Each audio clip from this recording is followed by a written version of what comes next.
Madam Speaker, this bill, it insults me that you're doing this today. Because all the majority does is beat down business constantly and then do something like this that pretends it's doing something good. You have everybody duped. The business groups are supporting it because they have Stockholm Syndrome. But time and time and time and time again, you are beating on business. It's a shame that our business community should suffer so much abuse by the Democrats. Over years and years and years and years of abuse, this bill is a gimmick. And that, Madam Speaker, the answer is no. Don't pass it. Thank you. The New Jersey Statehouse Watch is on. From Trenton, we explain what's happening inside the Statehouse, speaking directly with legislators, policymakers, and budget experts to bring you the facts behind the decisions. There's no doubt that energy bills are about to skyrocket this summer. $300 million to Newark billionaires? That ain't cutting it for rural New Jersey. Enough of it. Madam Clerk, please on the machine for a vote. Received 46 votes in the affirmative, 25 in the negative, and 0 abstention. We break down bills as they move through the New Jersey legislature before they become law. With your hosts, Jack Brangan and Constance Ditzel. So stick around. Here's Jack and Connie. In fact, Jack, why don't you tell them a little bit about that clip? Yeah, actually, we'll have Ryan on in a few minutes, but this was about the diner. I think it's also called the soda pop bill. Mm-hmm. This was introduced by Lou Greenwald, and this was a tax break for diners, and only diners that have been around for 25 years. So if you did not fit that very narrow definition, you're out of luck, and, Brian is right that this is a gimmick more than anything else. So that's what that was about. And we're going to cover other things that's going on in Trenton as well. Right. We're going to talk about a resolution that was busy in Trenton this week, a resolution that has to do with independent contractors. And they showed up in numbers to testify public comment this past week. And then we're going to switch to how big business owners play ball. Quite literally, sports fans. You can see how they are filling their pockets and who is profiting, not you. This is a quick trivia question you can answer later. And that is, what does the 76ers practice stadium in Camden, the Prudential Center in North Jersey, and the World Cup coming to town, what do those three events have in common? We'll share that with you later. It has to do with cha-ching. So, yeah, it's always about money. It's always about money. But how is it about money is what we're going to try to explain. Yeah. So this is New Jersey Statehouse Watch. We are on the second and the fourth Tuesday of every month. So this is the fourth Tuesday. Right. And if you're not here live, you can watch any of the past episodes by downloading, from Apple, Amazon, or Spotify. And we've done 5 podcasts so far. The first one was with Paul Kenitra from Legislative District Number 10. This is available for download. The second one we did was Sean Hyland from the New Jersey Family Policy Center. And that was pretty much a discussion about abortion with Paul's, who was the sanctuary state. The third episode we had was Melanie Dragone, and she is part of what we call New Jersey FIPAC, which is the MAHA organization in New Jersey. Very important discussion because New Jersey has pulled away from the CDC. After 60 years, we're no longer going to be following them. And New Jersey is going to go on its own and partner up with 4 or 5 other states. And with this consortium, they're going to start making their own decisions with regard to your family's health and vaccines. The fourth episode was Dawn Fantasia. If you don't know who Dawn is, if you live in New Jersey and you're halfway interested in what's going on in Trenton, you've certainly heard about Dawn Fantasia. She is posting daily, and like Brian and the other Republicans that are in the assembly, they are clear thinkers, and they are They are. fighters for all of us in the assembly, as is Dawn. And then the last one we had, episode number 5, was with Vicki Flynn from LD13. We talked about school funding. You can't talk about money or the budget without talking about school funding, which is an absolute mess. There's 160 school districts that lost funding again this year, and many of them have lost year on year.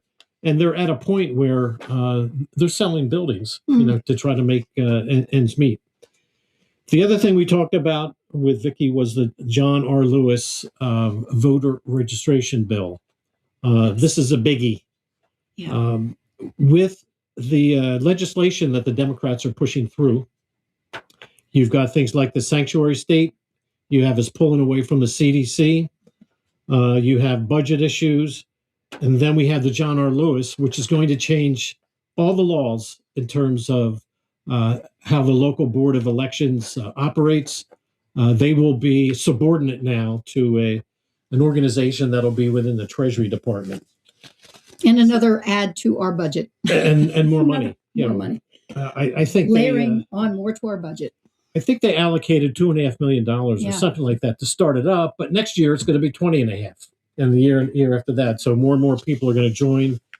But the point is, that person who's heading up that department really is going to be running the elections pretty much in New Jersey. That's sort of a scary thing. That person is appointed by the ruling party, the Democrats. It is not an elected position. So that's what we've had so far. You can log on to NJStatehousewatch.com. And on our website, there's a red button there to watch past episodes. That's NJStatehousewatch.com. Real easy to get to. It's all 5 are there, and we'll add after his episode will go tonight, and we'll keep adding as we go there. So. And we have a contact form on there. So please contact us if you want to give us any information. We welcome critique. So whatever you have to add, we would welcome hearing about. So that's on njstatehousewatch.com. That's right.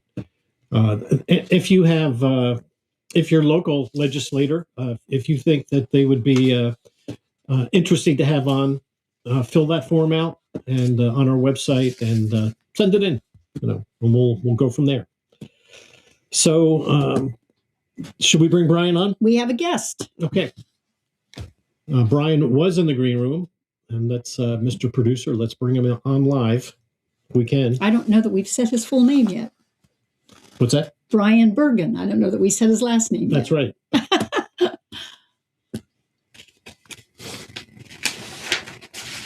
He's coming in from outer space. It'll take a while. There he is. What's up, guys? How you doing? Hey, Brian. Good evening. Okay, Brian, you are Legislative District 26. So tell us a little bit about yourself, a little bit about your history, and where LD 26 is. Sure. Well, my name is Brian Bergen. I represent LD 26, which basically is East Hanover, and Florham Park form like a little cradle at the bottom. And I go from there straight up 287 to New York. And I hit everywhere in between. It's a little this way, a little that way, all the way up 287. Gerrymandered by someone other than me. And that makes up my entire district, which is 12 towns in Morris County and 4 in Passaic County. I'm a West Point grad. I was an attack helicopter pilot in the Army for quite a while. I'm a small business owner. And several years ago, I ended up running for town council, got in the council. And just about as soon as that happened, my state assemblyman decided to retire. I ran for a seat, and I've been doing it ever since. And man, do I love it. Yeah. So is Parsippany part of your district? Yeah, sure is. It is. I did spend 5 years working in Parsippany. That's a great town. There, along, was it Route 10 that goes through there? Yep. A bunch of roads go through there. Route 10, 46, 287. Right. 80. After 5 years, I sort of knew my way around. And that's it. We're in the southern part of the state, right? We're in the garden part of the state. And frankly, North Jersey, if you grew up in South Jersey, North Jersey seems to be just the notion is just a mess. But once I worked up there It is really quite nice, and it is much more rural than I thought it was. Yeah, well, listen, you get most of your water. Most of the water from New Jersey comes out of the highlands up here. We got, forests and mountains and trees, and North Jersey is not just a big parking lot. If that's what people may suggest. It's quite the opposite. Particularly in my district, it's a beautiful place. It really is very rural, and we at the same time we're the most densely populated state, I think, in the nation. Mm-hmm. It's hard to believe. I think late night humor gave New Jersey a bad rap a long time ago. I came from Ohio, and all we heard about New Jersey was Exxon oil fields, and any mockery you got from Jay Leno going back in the day, and anybody else for late night. Anyhow, did you see that clip that we played of you in the beginning? Sure did. Yep. Okay. So I wanted to ask, man. So I wanted to ask. Jack had that in there. Years and years and years of abuse. Tell me about the abuse to small business people, because apparently you're also a small business owner. Sure. Listen, if I was going to list all the abuse going from the state to our business owners, it would take us a week of straight recording. But the idea is this. It is nonstop overregulation, and it's death by 1,000 cuts. They make all these silly laws that impact business and make it difficult to operate business in New Jersey. And, like I was saying, I believe in that clip was you got these big business groups like the NJBIA that are advocating for bigger business, and they forget about the little guy. And you got lobby firms that represent a certain industry that just work to get them carved out of the bill. And we're left with a crappy bill that crushes people, that has, the people who are special interest groups protecting them carved out of it. There's a million examples I could give about the difficulty of running a small business in New Jersey. It's awful. And it depresses me, because small business is the economic engine that really drives us. And it is. We want it to be successful. Yeah. Wasn't there a bill that lowered the number of employees for maternity leave or something? Sure. Well, the Family Medical Leave Act used to be 50 employees and above. And the Family Medical Leave Act basically said it's job protected leave. So if you have to go out for a covered leave of any kind, you're caring for a loved one, a maternity leave, something like that your job was protected. You had to be reinstated to your job. And not too long ago, you had to have 50 or more employees for that you have to adhere to that. Then New Jersey went down to 30. Then New Jersey went down to 15 employees. Think about it. If you're a diner, like you saw in the clip that Soda Pop Act, if you're a diner, you got 2 cooks, one during the day, one at night. One has to go out on FMLA. You can't hire another cook. Or you hire one and say, hey, I only need you for 3 months. And then, by the way, the employee doesn't actually have to come back. There's no reciprocal there. You have to protect their job. There's no guarantee they actually come back. And what it made me the most mad about that bill was at the last minute, they changed it to include things like if you have a failed adoption. So you're going through the adoption process. Oh, my goodness. It falls through. You can take 12 weeks of job protected leave. I mean, what are we doing here, man? Yeah, this is a killer. And you mentioned a few other things. You mentioned the minimum wage was raised, right? That's pretty recent history. Minimum wage. Of course, our gas tax is affecting everybody's with your deliveries. Yeah, there was a temp worker bill that came out that made it nearly impossible to hire temps.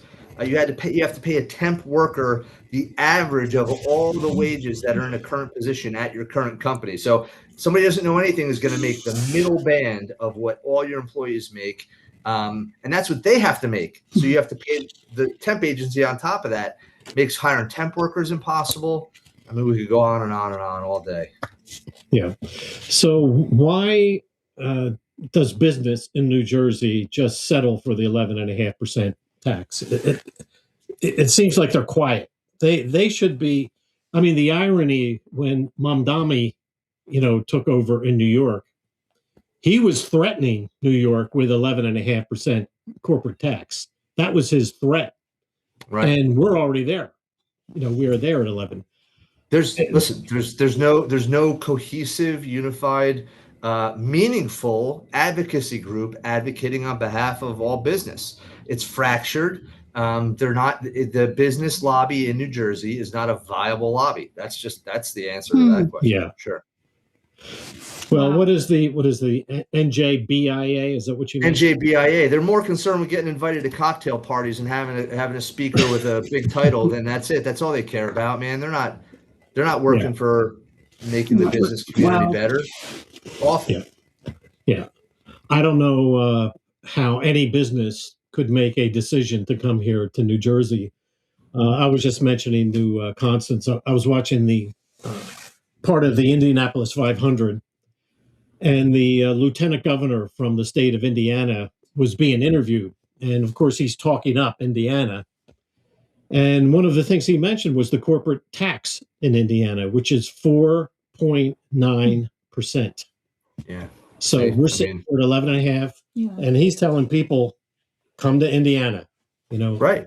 And we shoot ourselves in the foot. And listen, and New Jersey could be a great place to be for business. I mean, it's so centrally located. It's got access to everywhere. It's a great spot to be.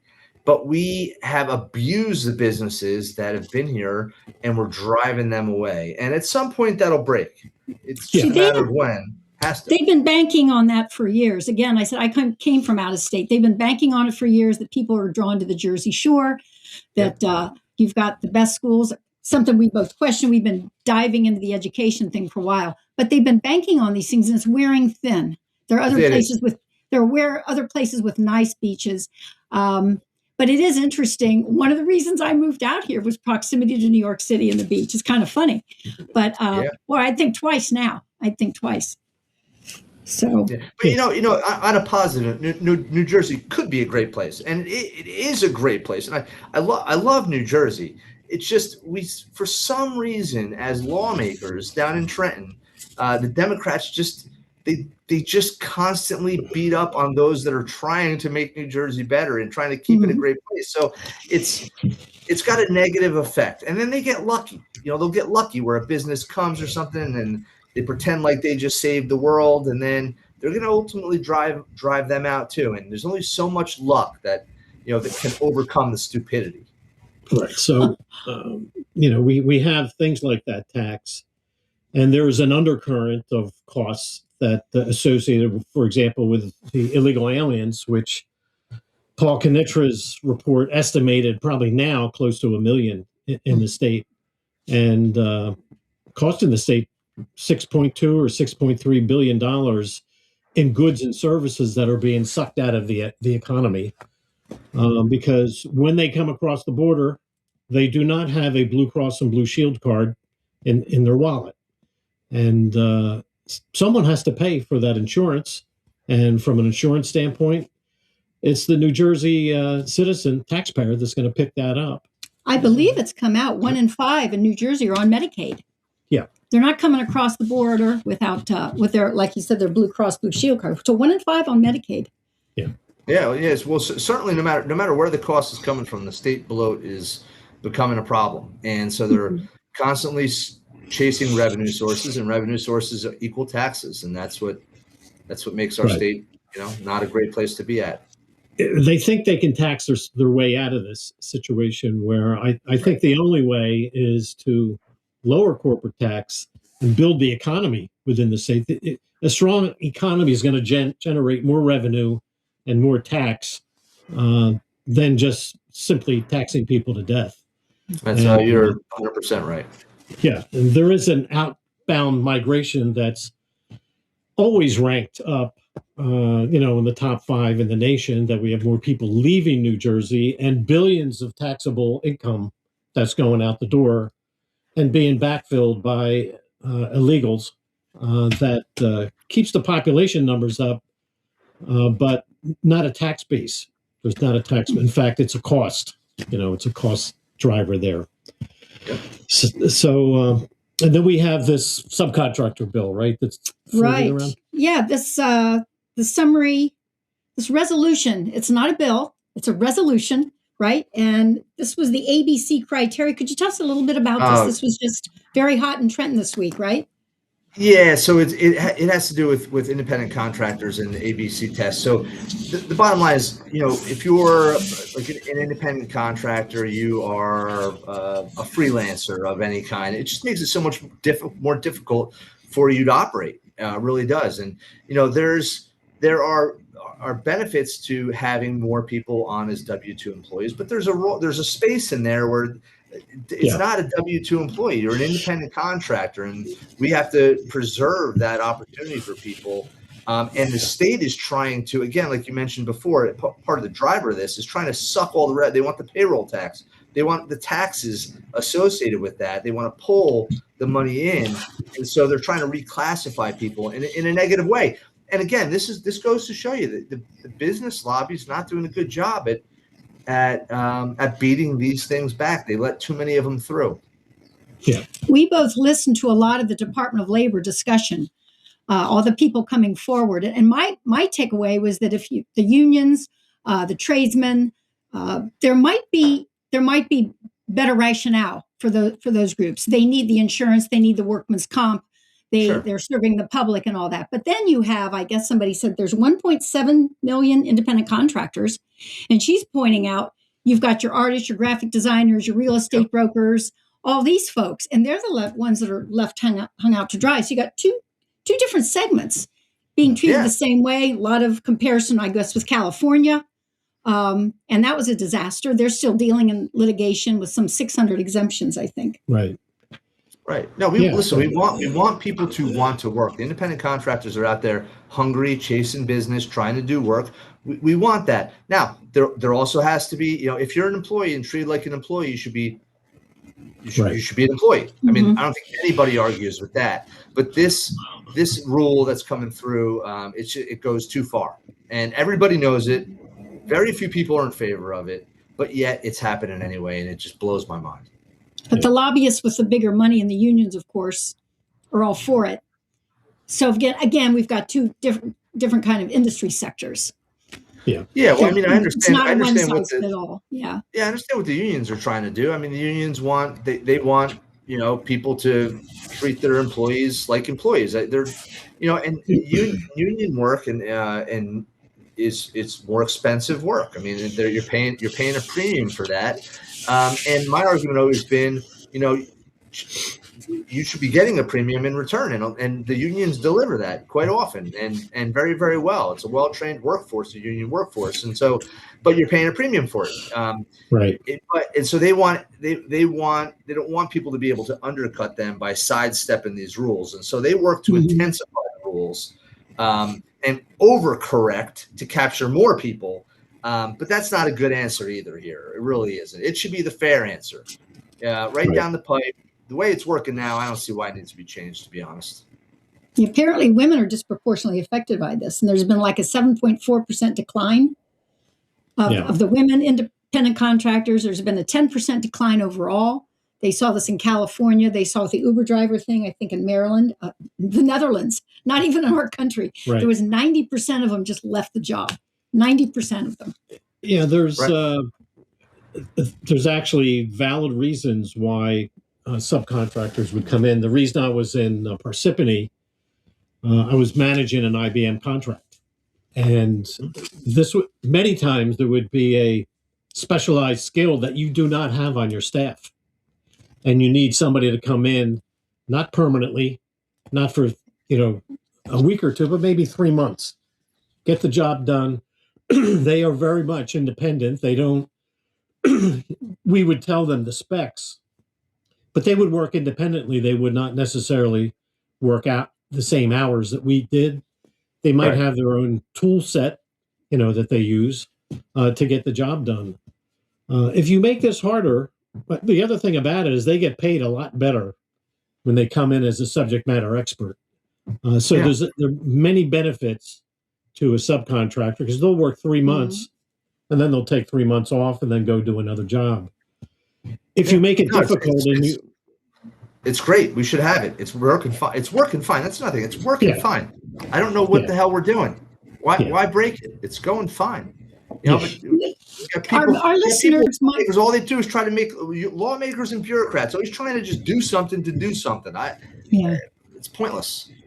Tell our listeners the difference. This is a resolution as opposed to a bill. And what does it mean that they're codifying a resolution as opposed to? I think they don't know that, how this. There's resolutions and bills, but those are in that's legislative speak. This I believe is a rule Right. Through Department of Labor. It might be. It's a rule change. It's different than something that we would pass. So this did not come through the legislature. Right. This is done by bureaucrats. And you mentioned you listen to the Department of Labor testimony. I think they put out the rule change and then they hear testimony about it and then they make a decision on that. That's outside of the legislative process. So there's legislative resolutions. So I'm not familiar with how they do it, the terms, but in the legislative body, there are resolutions and there are bills. Bills make laws. Resolutions just, I don't know what the hell they do. They just say things. But what you're talking about is specifically rulemaking. Right. And then there's administrative code. That's another sort of nuanced variation of this. It's not a law, but it's sort of like regulations. But to most of the population, a law is a law. They don't know the difference between a rule or a law. Yes, that's or true. bill, Yeah. And why you're not involved in the legislature and that kind of thing. Yeah, this seems, it's not broken, so don't fix it. So right. We're going to come up on our quick break here, Brian. And right afterwards, we're going to talk about, we're going to bring you back to the last lame duck session where we were throwing money around in the state. So we'll be right back. All right. America's Pulse Network. The mainstream media is bought and paid for. The truth is twisted to fit their agenda. But America is waking up. Because podcasts are the future for trusted media. Welcome to the America's Pulse Network. It is a network built by patriots that upholds the Constitution. But America's Pulse Network stands for God, truth, and the America First movement.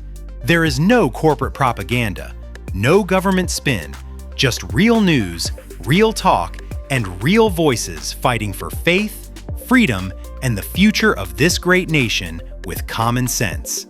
Here are some of America's Pulse Network podcasts. Alexandra Levine Live, hosted by Alexandra Levine.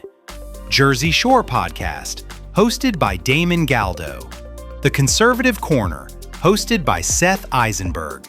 The New Jersey Statehouse Watch, hosted by Jack Brangan and Constance Ditzel. APN's The Pulse is moderated by either Alexandra, Damon, Elena, or Seth. Also tune into America's Pulse Network on the following social media platforms: X, Rumble, Truth Social, Parler, Facebook, YouTube, and Spotify.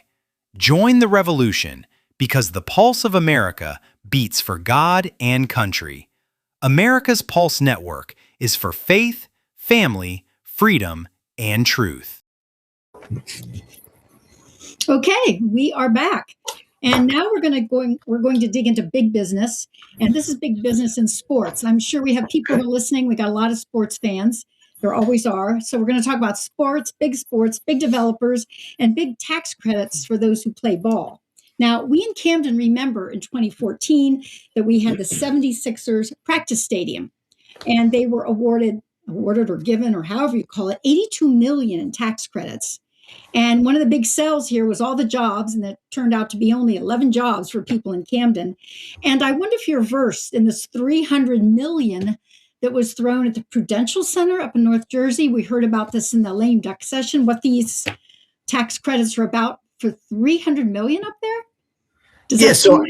Yes, but I actually somewhat disagree with my colleagues on this one in particular. Okay. So tax credits, can be bad and they can also be good. In the case of the Prudential Center in Newark, the building that the Prudential Center it's a Newark Housing Authority owned, so it's a government building, and the tax credits are all directly related to improvements on the building that they would need to do to stay there. And so there's a couple arguments there. It's like, they're making tons and tons of money. why give them any support, which I get that argument, of course. But from my perspective, now I voted against the bill because it brought in a whole bunch of other things, and this was one single component. But I'm not that against helping out a business with tax credits, because in order to get a tax credit, they have to be generating tax revenue in the first place for the state, of which they do a lot. And I have personally witnessed the area around the Prudential Center change very dramatically over the past decade. I mean, very, very dramatically. It used to be a dump, and now the place is great. And a lion's share of that goes to the investments that the Devils have made there. So I was actually for that. Now, I'm not for all tax credits, and they can be a train wreck. There's no doubt about that. But also, kind of like we were talking about before, we got to invest we have to make business want to operate here. And sometimes, because we make it so difficult, this is one of the things that on occasion we have to do. So I'm not so appalled by it. Now, my colleagues hate it. And, I saw Dawn's clip when we first started. They wanted to tear the house down, and they all make fun of me for being supportive of that particular angle, for sure. But listen, I'm not your one size fits all kind of guy. I have different. I take each issue for what it is, and I develop my own personal opinion on this one. I think those tax credits aren't a terrible idea, but it was in a bill that offered a broader expansion of what I considered a corporate giveaway. That was not okay with me, so I ultimately voted no. Right. So it was $300 million in tax credits, right? Is that right? Right. Over, I think it was a decade. Right. And it had to be related to building improvement. Like I said, the building is not their building. it's not like we're giving it for it's a public building. Okay, it's not the Harris Blitzer. It's not owned by them. No, they don't own the building. The building's owned by the Newark Housing Authority. So the investments they make, if they were, because one of the things that people were saying was, well, what if you give them this and then they leave anyway? Well, that's a good point. But what I was saying was the investments they make stay. So even if you give them tax credits for making the investments they make stay with the building, then it's an improvement. So the tax credit really went to the housing authority, the public entity that owned. Basically, because it was specific to improvements in the building. Right. So it incentivized them to invest in improvements in the building. Okay. And so I apologize. I know you probably wanted me to get fiery on the other side and say, this is crap, but no, this is we went your opinion. We went truthful opinions because we saw what happened in Camden. We drew parallels there. That's true. We thought it was the same owners. Yeah. No, it might be, and that's a risk. And listen, there's no doubt it's a risk. And ultimately, kind of why I voted no. There was a lot of weird stuff happening in this bill, and so.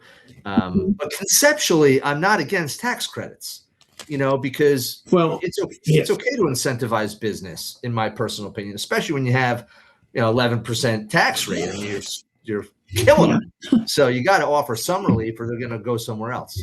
All right. So the $300 million tax credit, okay, that's taxes that are not collected. So we start off in the hole. How do we know we're getting that back? Or in back plus some? Does anybody actually track that?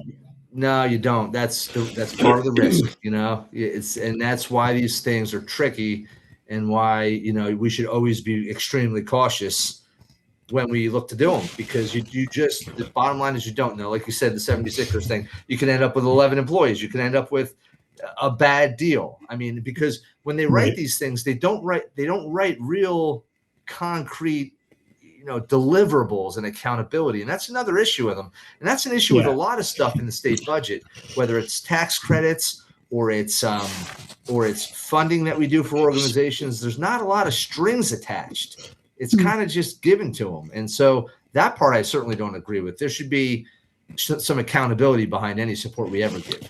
Right. Yeah, this was part of a Grow New Jersey, the tax credit thing, I believe. And I think it would be good for people to understand that these credits can be sold for cash, right? Yeah, well, yes. And I'm not an expert on that. There are certain ways to sell tax credits, and I don't totally get how that works, to be honest with you. So I don't know. Less than 75 cents on the less than 75 cents on the dollar. Yeah, so I did research that when it came to the Soda Pop Act, because if I may transition for a second, in the Soda Pop Act, they were offering tax credits to these diners. Well, diners very rarely show much profit to begin with. And in the state of New Jersey, you can participate in something called the bait, which is basically it's a scam that New Jersey created, where you pay a fee to the state of New Jersey equal to your tax bill, and then they refund your taxes. So it basically what it is. It's so that you can reduce your total net income so that you pay less federal taxes. It's a weird game that New Jersey played to screw the federal government. The bottom line is, because you did that, any tax burden you had, state level tax burden as a diner, would be paid as the bait and not as true tax. And so there's no tax to refund. So they said you can get up to $25,000 tax rebate, but there's nothing to rebate because you don't pay tax, you pay the bait. So I did research it, and you can sell those tax credits. Yeah. But the market isn't great. It's not like dollar for dollar. It's 60 cents, I think, is the average that you get on it. Yeah, so I would hope that the Treasury Department would keep track of all these tax credits, that were given out to businesses. And I understand, it does generate businesses and encourage businesses to come to New Jersey. Yeah, you got to be selective on them too. I mean, I voted against the Next New Jersey Manufacturing Program, which is a $500 million tax credit for manufacturing development in New Jersey. I just thought that bill was stupid, and I didn't think anybody was going to take advantage of it. And the ones that would, I thought were going to be, the first couple of years they had to be renewable energy sources, and I was scared it would be offshore wind, since offshore wind was specifically listed in the bill. So I voted against that one. I actually just opened all the applications, so I have all the applications received so far on that. But and I voted for, one time I voted for the Netflix tax credits. Another time I voted against them because they came back around. So I look at them each individually. Good. Because I can't say I hate tax credits for business. I don't. I think there's a role for them, and that each individual situation should be independently reviewed. That's my perspective. Yeah. We have a machine in Camden that was involved in our situation of three brothers, one a congressman, one a developer, one an attorney. And there was some bitterness over this one because they had their fingers in all of this. They shall go unnamed. Well, in a lot of these things, somebody, if you peel back the onion far enough, you'll start to see, these things never materialize for the good of the world. There's always something in it for somebody. So in that same lame duck session, Lou Greenwald had the net benefits bill that was structured, defined such that it would apply to Camden. And my understanding of that bill is that if I thought the net benefits was that if you get $100,000 in tax credits, New Jersey will expect $125,000 return over a period of time, in revenue. So that was the net benefit to New Jersey.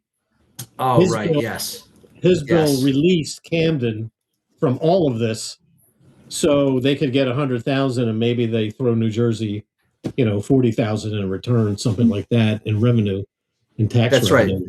Right. That could have been in the Prudential Center bill. That could have been the same bill.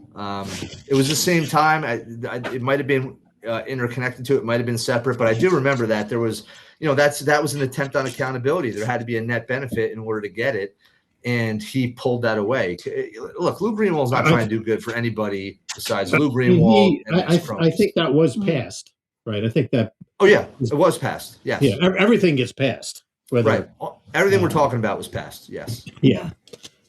So, if you look at Camden over the years, what has for the power brokers in Camden have used this town. I call it a monopoly board. They build nice hotels, they have Rutgers there, which I think Rutgers gets $1 billion or something a year anyhow. And they have, Cooper Hospital, which is all fine and good, but the neighborhoods, look like Hyderabad, India. It's just horrible. Yet the builders, the unions, are the beneficiaries of these tax credits, and it's like the 76ers. It cost them $86 million to build. They get an $80 million tax credit. $6 million, good deal. We also have fun in Camden with the school district there. They're in the Abbott schools.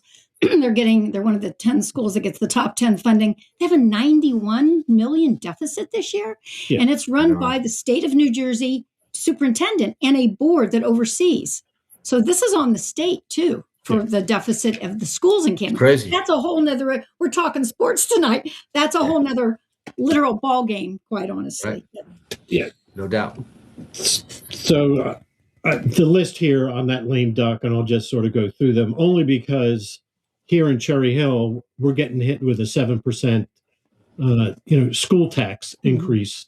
So while we're throwing this money around, we have school districts that are, going broke. During the lame duck session, there was $6.5 million for psilocybin research. This was not tax credits. This was cash. Right. This would have made Cherry Hill whole for the year. This $6.5 million. There was the Sanctuary State, which I mentioned. There's a drain of over $6 billion. Then there was FIFA money, where for advertising, if I remember right. Right, and I did listen to that session again, the archive, and I didn't realize that New Jersey had already plopped down $64 million for FIFA prior to the lame duck, and then there was another $20 million that was passed, of which that went to Tammy Murphy's organization for. Yeah, it's a crazy amount of money. And that one you're paying, I think it was $28 million or something to advertise the World Cup. Everybody friggin' knows the World Cup's coming, man. You don't got to tell anybody. Everybody knows. It's a ridiculous amount of money. And then Governor Sherrill is like beating on FIFA, which I get, and they deserve to be beat on in somewhat, but we're spending $28 million advertising the event. I mean, it's just I can't make heads or tails of this stuff. We have this letter we want to throw up on an image that we want to put on the screen that apparently was drafted recently. Yeah. This has to do with FIFA, and you probably heard of the hubbub over the tickets that were given to. Yes. So I know most people probably can't read that. So the second paragraph I'm going to read here. According to NorthJersey.com, the host committee. This is Tammy Murphy's committee, paid the full cost of 1,000 World Cup tickets and transferred them to New York City under an arrangement negotiated between your organization and Mayor Zohan Mamdani. The tickets are being made available to New York City residents exclusively at $50 apiece and free round-trip bus service to the stadium in East Rutherford.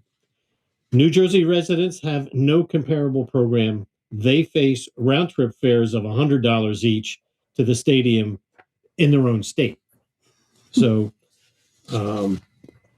this is unforgivable. Hey, listen, I don't agree with anything Mamdani does, but good job on him, man. He did a good job getting that for them. I got to give credit where credit's due.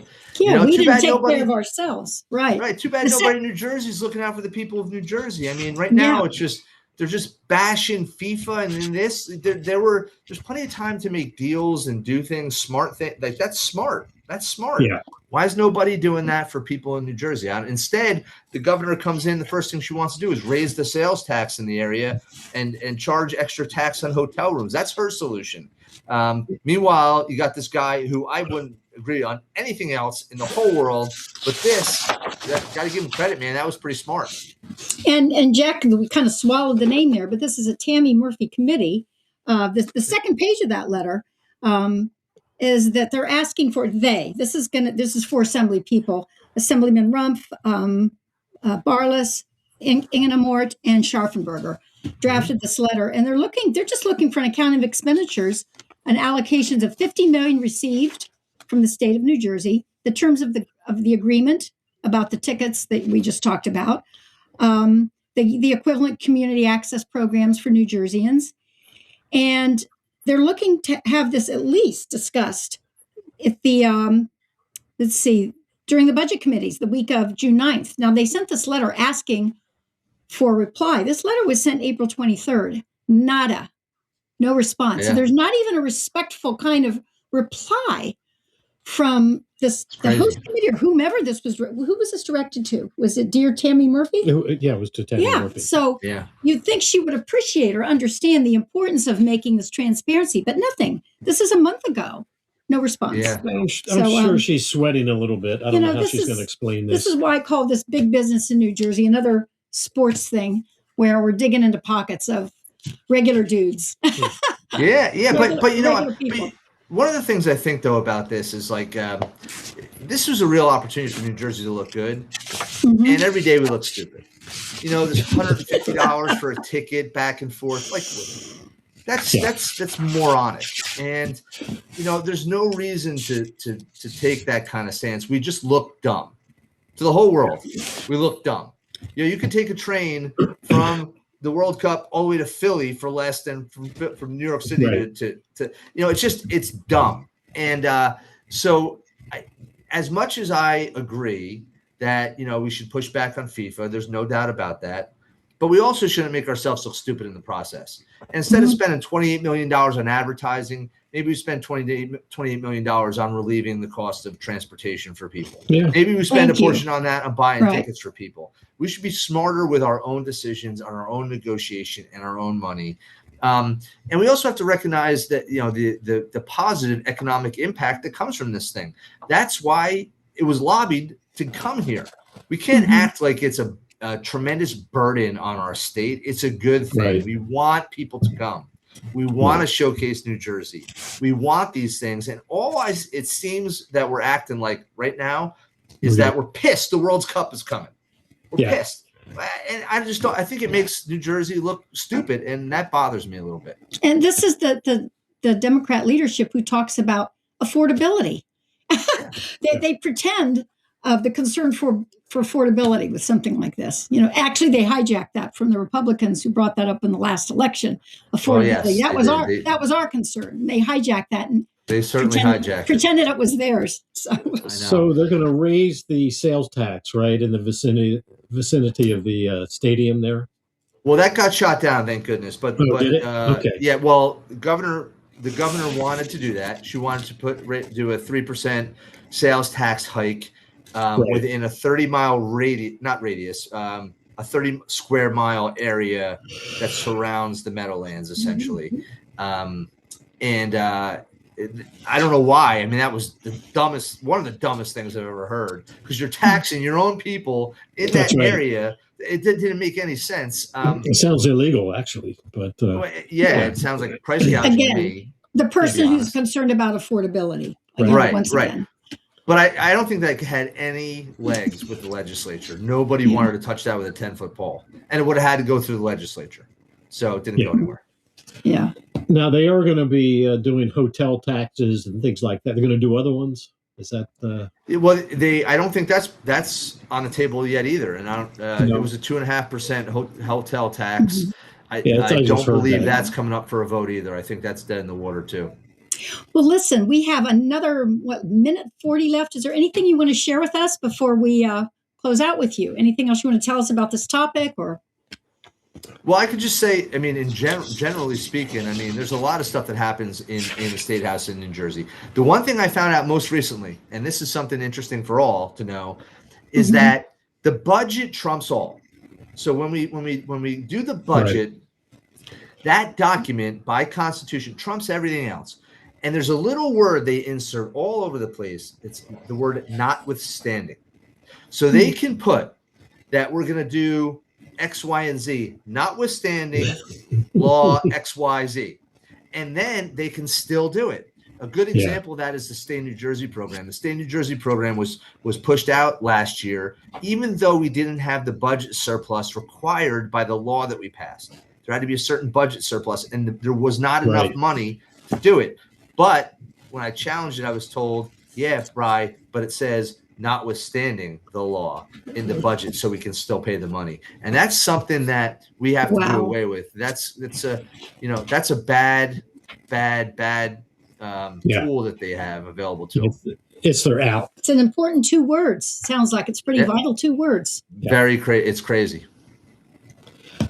So we're coming up on another ad here, and Brian, I think our segment's finishing up with you, and you have the rest of the night off. Thank you. Thank you so much. We really you got it. Thanks for having me, guys. Okay, Thank you. We'll see you again. We'll do it Talk again to you sometime. You got it. Thanks. Bye-bye. Bye.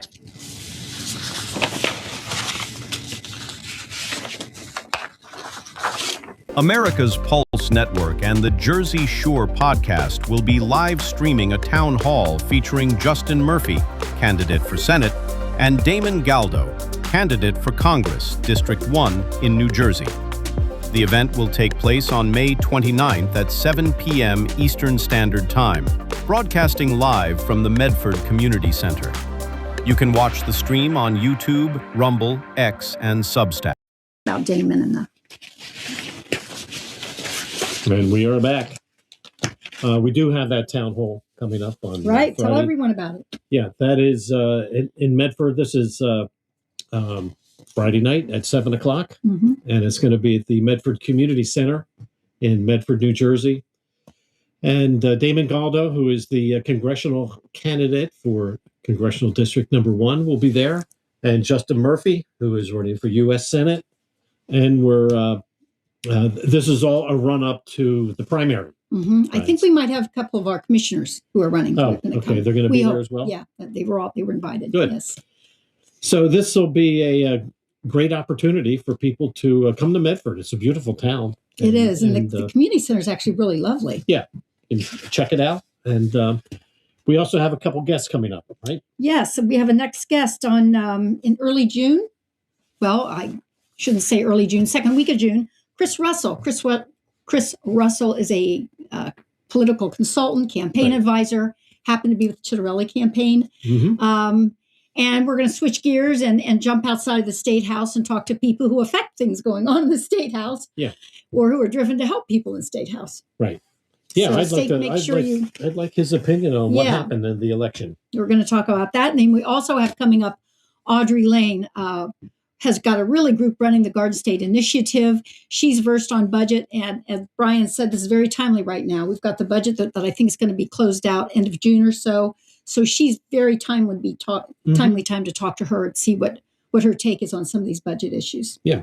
Okay. So with that, anything else you want to go over? Or I think don't we're know. there? We could talk about all kinds of things, but we don't want to keep you all night. We appreciate you tuning in. Do pass this on to some of your acquaintances, some of your friends. I got some people out of state who are interested in saying, what is going on in New Jersey? I'm saying, we're trying to tell you, because these things aren't going on in their state. They don't understand why executive orders and other things are routinely ignored here. Yeah, we really need to fix things. And I mean, the reality is in New Jersey, there's not enough Republicans to put Republicans in office. Yeah. We really need the help of the independent and Democrat voters. We do to fix some of these things with the state. Because one thing we did not talk about is the dire situation with many of the school boards. I was just going to say, I mean, you can't go to a town hall in New Jersey without somebody raising their hand and say, what's with the property taxes? Yeah.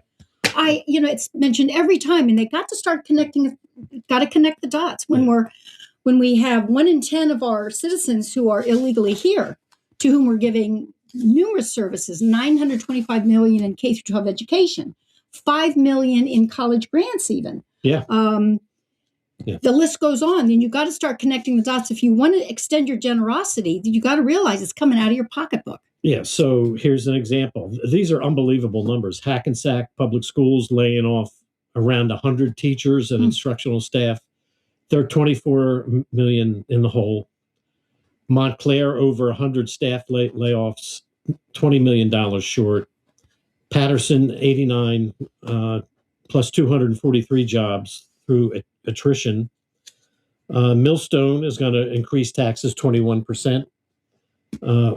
Republicans can't fix this. Your town, Cherry Hill, 72 teachers laid off. 72 teachers. Plus another 8 million coming from elsewhere. Collingswood, closing Garfield Elementary. That's right. Haddonfield Township, I have here 15% school tax increase. Ocean Gate, 27%, which the voters rejected.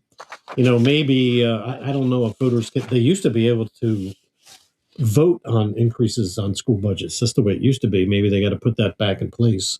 I don't know. But another thing is they're saying the healthcare costs are going up so much. Well, for teachers, again, connect the dots. Yeah. 1 in 5 on Medicaid.